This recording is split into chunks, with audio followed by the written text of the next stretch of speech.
At this stage, how does trash talk work with veterans? Either them to you or you to them? I mean, I actually got to see it firsthand with Kobe.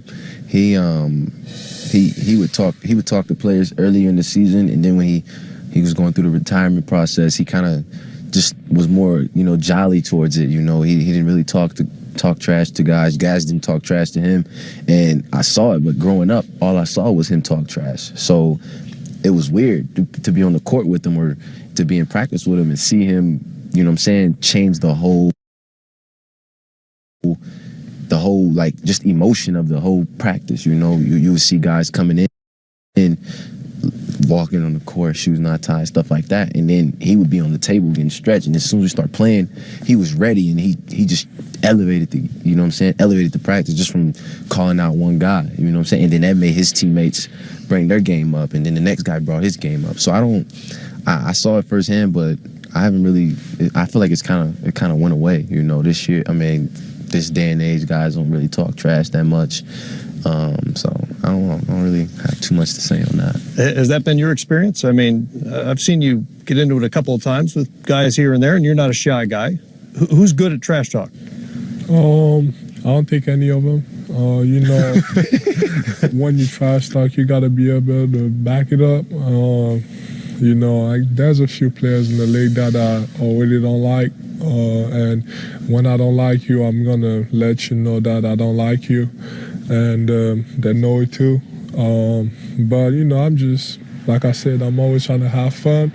And if I trash talk, is in a funny way. Sometimes I do it in French too. And they're like looking at me like, what is he saying to me? But it's all, I'm a fun guy. I love to have fun. And yeah. What does good French trash talk sound like? Just say stuff that they won't know what I'm saying. He kind of knows about it too. We went to high school together. I used to speak in French, just say dumb stuff in French, and everybody would look at me like, what is he talking about? And usually what I learned is that Americans, especially when they don't know the language that you're speaking, they're like they lose their mind. And so I kind of picked up on it, and I've been doing that quite a bit. Have you heard any good lines? French, English, or otherthing?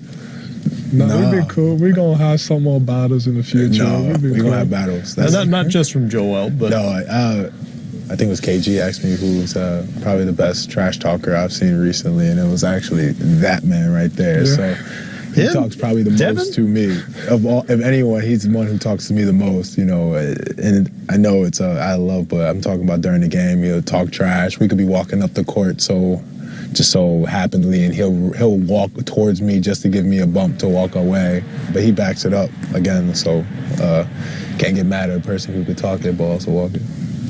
Care for a rebuttal? That's not true, man. I don't talk trash. What? Sometimes. I mean, it just elevates the game.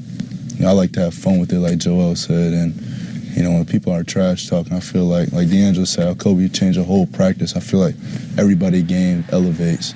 So, I think those are the best games, the high intensity games when, all the older players always say, our generation's too friendly. And I agree with that sometimes. I might dap D'Angelo up before the game, but once we get in between the lines, we know it's business. Same with Carl, same with Joel. I'm cool with these guys outside the court, but once we get in the game, we're trying to do whatever we have to do to help our team win. Any veterans have come at you? Not really, honestly. I can't. No, last year, Lance Stevenson a little bit. You expect that. It's not exactly breaking news. No, I like it. Like I said, it elevates the games. It's fun to me. D, what's been the difference for you guys, the entire environment post-Kobe? I mean, your rookie year was such an unusual season for anybody in that it was this ceremonial thing about Kobe and his last year. How different is it your second year? I mean, it's way different. Once he announced, he deserved it. You know what I'm saying? He deserved every bit of the attention and whatever came with it. And but we knew once he was gone, you know what I'm saying, we don't plan on coming back. So it's like we gotta step up, and post Kobe, being young, inexperienced, all that's just going to be an excuse for a certain, like, just a short amount of time. And sooner we get together as a team, a collective group, and realize that we got to step up. You know what I'm saying? We gotta make it's a new era. We got to figure out what we're gonna do, our franchise, our legacy, what we're gonna do and leave behind. So I think that's the toughest part, and that's what we're going through now, trying to figure out what we're gonna do now. Joel, we waited and you waited so long to see you on the floor. And even now, because of all the restrictions, the minutes, etc., we just get these glimpses of what you can do. What do you think you've shown so far? What do you think you've proven? I think I've proven that I belong in this league. To be honest, I'm surprised myself. I didn't think coming in I was gonna have some type of impact. I thought I was just gonna come in and show flashes of what I could do in the future. He's really not a rookie. I mean, he's playing like a seasoned pro. I mean, he's a franchise player. Oh, yeah. There's no question about that. So I've been surprised myself, but I think I've shown that I belong in this league, and I got a long way to go. Like I said before, I want to take my game to the next level. I think I want to become a point guard by the time. You said point guard. Yeah. Trying to say it straight. You said point guard, right? Yeah. Yeah, I mean, I want to become a point guard when it's all said and done. So I got a lot of goal to do on and off the court. What's the next step for you? I just gotta find a way to win. I think for me, growth comes, with experience. I need to find ways to get in the playoffs and garner that experience, and it could take me far in my career. I think that once I find ways to help my team better win games and scratch out wins, I think that's when I'll take my game to the next level. So I gotta, watch a lot of tape. I gotta grow a lot as a player to give us the best chance to win. But I think that once I find ways to make it to the playoffs and find ways to first when you get in, just to find ways to get in the playoffs, I'll find ways to get deep runs and then also win championships possibly. Devin, you've already made a reputation for yourself as a shooter and a scorer.